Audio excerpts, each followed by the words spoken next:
अस्सलाम वालेकुम जी। तो हम कर रहे थे chapter number 3 rotational and the circular motion, जिसमें हमने पार्ट 1 में किया था angular displacement, angular velocity, angular acceleration and the tangential acceleration. इस वीडियो में जो हम करेंगे सेंट्रीपिटल फोर्स, सेंट्रीपिटल एक्सेलरेशन। तो स्टार्ट करते हैं। क्वेश्चन नंबर 1 है the acceleration of A particle in uniform circular motion directed towards centre and along the radius is called centripetal acceleration. तो ये डेफिनेशन किसकी है? Centripetal acceleration. ठीक है। Next question, a vehicle moving on a horizontal road may be thrown outward due to. तो देखें, जब एक बॉडी जो है टर्न लेती है रोड पे, तो उसको जो सेंट्रीपिटल फोर्स जो दरकार होती है वो कौन प्रोवाइड कर रहा होता है? Friction between the tyre and road. लेकिन जब एक गाड़ी बहुत स्पीड में जो है जा रही हो और अचानक वो टर्न ले, तो फ्रिक्शनल फोर्स के पास ये एबिलिटी नहीं होती कि वो जो है रिक्वायर्ड सेंट्रीपिटल फोर्स प्रोवाइड कर सके, जिसकी वजह से क्या होता है कि गाड़ी थ्रोन आउटवर्ड। ठीक है। ये आपने रेसिंग कार में देखा होगा कि बहुत जब वो हाई स्पीड में जब गाड़ी चला रहे होते हैं ना, वो अचानक ब्रेक लगाते हैं, तो जब अपने ट्रैक से बाहर चली जाती है, तो इस किस वजह से होता है? क्योंकि फ्रिक्शनल फोर्स इतनी ज़्यादा होती नहीं कि वो जो है रिक्वायर्ड सेंट्रीपिटल फोर्स को प्रोवाइड कर सके। ठीक है। Next question, A racing car of mass 102 kilogram goes around a circular track of radius 10 meter. The maximum thrust that truck can withstand is 105 Newton. The maximum speed find करनी है। तो आपको पता है सेंट्रीपिटल फोर्स का formula क्या होता है? mv² divided by r। तो यहाँ से जो है आप इजीली वेलोसिटी स्पीड फाइंड कर लेंगे। Next question, an aircraft executes A horizontal loop of radius 1 kilometre with a steady speed of 900 km per hour. Ratio of its centripetal acceleration to acceleration due to gravity. तो इसमें जो है देखें, centripetal force पहले आप find कर लें। Centripetal force का फार्मूला क्या होता है? v² divided by r। Velocity आपको दी हुई है, रेडियस भी दिया हुआ है, तो यहाँ से आपका एक्सेलरेशन आ जाएगा सेंट्रीपिटल एक्सेलरेशन। अब रेशो निकालनी है। सेंट्रीपिटल एक्सेलरेशन की आपके पास वैल्यू आ गई है, उसे डिवाइड कर देंगे 10 से, क्योंकि आपकी जो एक्सेलरेशन ड्यू टू ग्रेविटी है उसकी वैल्यू कितनी होती है? 10 metre per second square. Next question, for a particle moving in a vertical circle. तो एक बॉडी जो वर्टिकल सर्कल मूव कर रही है, तो उसकी काइनेटिक और पोटेंशियल एनर्जी कांस्टेंट नहीं होंगी। ठीक है।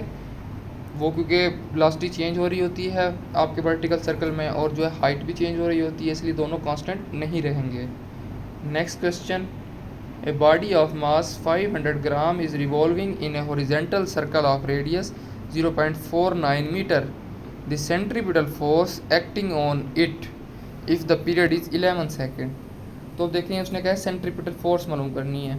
आप पहले फार्मूला लिख लें सेंट्रीपिटल फोर्स का। सेंट्रीपिटल फोर्स किसके बराबर होती है? m² divided by r। ठीक है। अब यहाँ पे आपको मास भी दिया हुआ है, r भी दिया हुआ है, आपको जो है आपने ओमेगा फाइंड करना है। ओमेगा का फार्मूला होता है 2 पाई डिवाइडेड बाय टी। टाइम आपको दिया हुआ है, तो यहाँ से आप ओमेगा फाइंड कर लेंगे, उसको फिर m से मल्टीप्लाई करेंगे और r से मल्टीप्लाई करेंगे, तो आपके पास सेंट्रीपिटल फोर्स आ जाएगी। Next question, if p is the magnitude of linear momentum of particle executing a uniform circular motion, then the ratio of centripetal force acting on the particle to its linear momentum. तो ये तो बिल्कुल simple है। वो कहता है कि ratio मालूम करें सेंट्रीपिटल फोर्स और लीनियर मोमेंटम के दरमियान। तो सेंट्रीपिटल फोर्स का फार्मूला क्या होता है? mv² डिवाइडेड बाय r, और मोमेंटम क्या होता है? mv। तो इनके दरमियान जो है आप डिवाइड करके रेशियो आराम से आप निकाल लेंगे। Next question, if a stone is tied to one end of the string and whirled in a vertical circle, then the tension in the string at the lowest point is equal to। तो lowest point पे tension किसके बराबर होती है? Centripetal force plus weight of the stone के बराबर। और highest point पे T is equal to mv² divided by r minus mg। ठीक है। Next question, a particle perform uniform circular motion in a horizontal plane. The radius of the circle is 20 centimetre. The centripetal force acting on the particle is 10 Newton.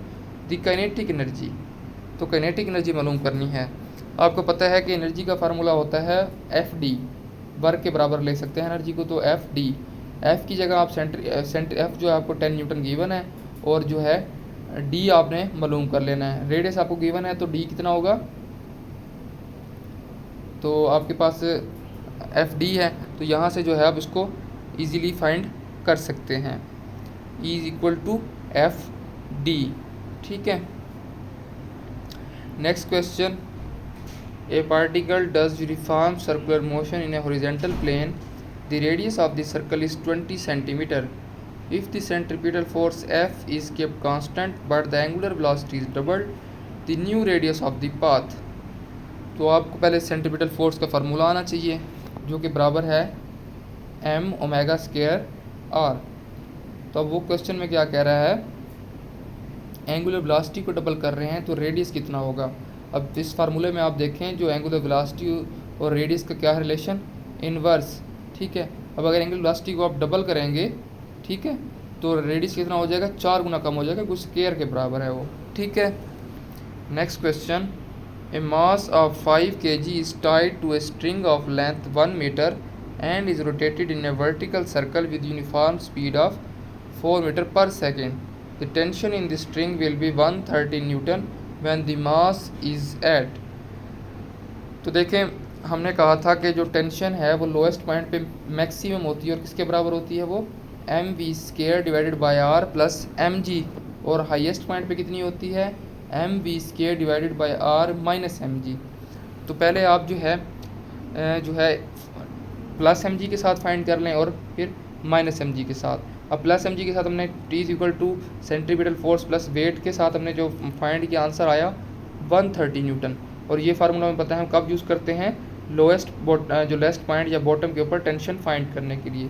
अब question उसने 130 Newton दी हुई है tension, और हमारा भी answer कितना आ रहा है 130, तो हम कह सकते हैं कि बॉटम पे है बॉडी। ठीक है, next question, which of the following is not directed along the axis of rotation.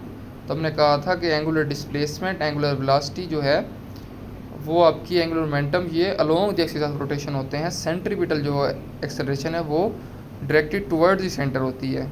ठीक है, next question, a body of mass 2 kg covers the distance of 1 metre along a circular path moving with velocity 1 metre per second, how much work is done. तो आपको पता है कि work done by centripetal force क्या होता है, always 0। ठीक है, क्योंकि फोर्स और डिस्प्लेसमेंट के दरमियान एंगल 90 का होता है। ठीक है, next question, a ball is tied, a string is swung in a horizontal circle, the tension in the string is maximum at. तो आप याद रखें कि जब हॉरिजॉन्टल सर्कल की बात होती है तो हॉरिजॉन्टल सर्कल में जो टेंशन है वो तमाम पॉइंट्स पे सेम रहती है, और जो वर्टिकल सर्कल होता है उसमें मैक्सिमम कहाँ होती है, बॉटम पे, और मिनिमम कहाँ होती है, टॉप पे।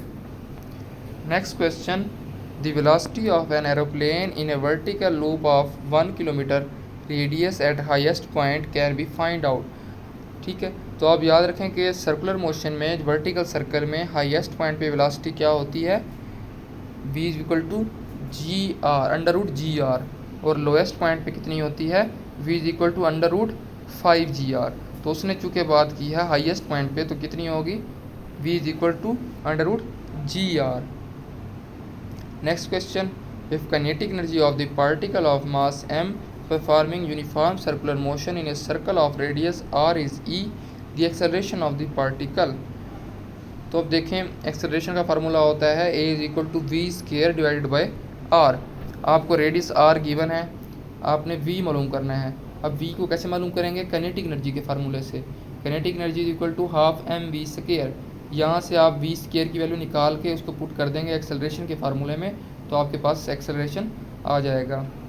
Next question, a body of mass m moves in a horizontal circle of radius r at constant speed v for 1 complete revolution, which of the following statement is incorrect। तो answer is option B, work done by centripetal force is 2 pi m v square, जबकि हमें पता है कि work done by centripetal force क्या होता है, always 0। Next question,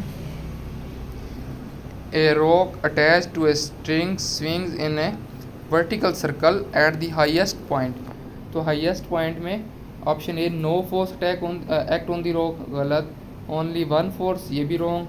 to forces act on the rock and their resultant is zero, ये भी गलत। Option D is correct, two forces act on the rock and their resultant is not zero. Highest point पे कौन सी दो forces act कर रही होती हैं? एक तो टेंशन और दूसरी वेट, ठीक है, और दोनों की दोनों डाउनवर्ड डायरेक्शन में एक्ट करती हैं, तो इसलिए जो उनका रिजल्टेंट ज़ीरो नहीं होगा। Next question, the combined mass of a race car and its driver is 600 kg traveling at a constant speed. The car completes one lap around a circular track of radius 160 meter in a total time of 36 seconds. What is the magnitude of centripetal acceleration? तो centripetal acceleration का formula होता है v² divided by r, ठीक है। अब यहाँ से जो है आप, क्योंकि आपको वेलोसिटी जो है फाइंड करनी है पहले, क्योंकि आपको जो है रेडियस गिवन है, वेलोसिटी गिवन नहीं है, तो वेलोसिटी को मालूम करने के लिए v is equal to r omega, ठीक है। ओमेगा की जगह आप क्या पुट कर देंगे? 2 पाई डिवाइडेड बाय टी। यहाँ से वेलोसिटी फाइंड कर लेंगे, उसको एक्सेलरेशन के फार्मूले में पुट करके आप एक्सेलरेशन फाइंड कर लेंगे। Next question, what is the least speed at which an aeroplane can execute A vertical loop of 1 kilometre radius without falling down eight the highest point. ये मैंने अभी बताया था कि वर्टिकल सर्कल में हाईएस्ट पॉइंट पे जो वेलोसिटी होती है वो किसके बराबर होती है? अंडर रूट जी आर के। तो फार्मूला आप क्या बन जाएगा? Velocity is equal to under root g r, ठीक है। रेडियस आपको गिवन है, जी की वैल्यू आपको पता है 10 होती है, तो आंसर आपके पास आ जाएगा, ठीक है। Next question, if a body is moving in a circle under centripetal force, if velocity and radius are made twice, centripetal force will be. तो सेंट्रीपिटल फोर्स का फार्मूला होता है mv² डिवाइडेड बाय r। तो यहाँ से जो है अगर आप वेलोसिटी को डबल करेंगे तो सेंट्रीपिटल 4 गुना बढ़ती है, अगर रेडियस को डबल करेंगे तो जो आपकी सेंट्रीपिटल फोर्स होगी वो हाफ हो जाएगी, ठीक है। Next question, if a force acting on a moving body is zero then its path will be. देखें, अगर एक बॉडी स्ट्रेट लाइन में जा रही है, उस पर कोई फोर्स एक्ट नहीं करती, तो वो सीधी स्ट्रेट पाथ में मूव करती रहेगी, ठीक है। सर्कुलर पाथ में मूव करने के लिए उसे सेंट्रीपिटल फोर्स की रिक्वायरमेंट होती है। अगर सेंट्रीपिटल फोर्स एक्ट ना करे तो बॉडी कभी भी सर्कल में मूव नहीं करेगी। तो यहाँ पर जो है ये हमारा टॉपिक सेंट्रीपिटल फोर्स एक्सेलरेशन हमारा ख़त्म। नेक्स्ट वीडियो में हम इंशाल्लाह फिर जो है नेक्स्ट चैप्टर स्टार्ट करेंगे। कोई मसला हो कमेंट सेक्शन में पूछ सकते हैं। फेसबुक पे हमारा पेज है NMD कैट प्रिपरेशन विद निश्तेरिन के नाम से, वहाँ भी आप जो है हमसे जो है कॉन्टैक्ट कर सकते हैं। एक रिक्वेस्ट के जो है चैनल को सब्सक्राइब कर लीजिएगा। अल्लाह हाफिज़।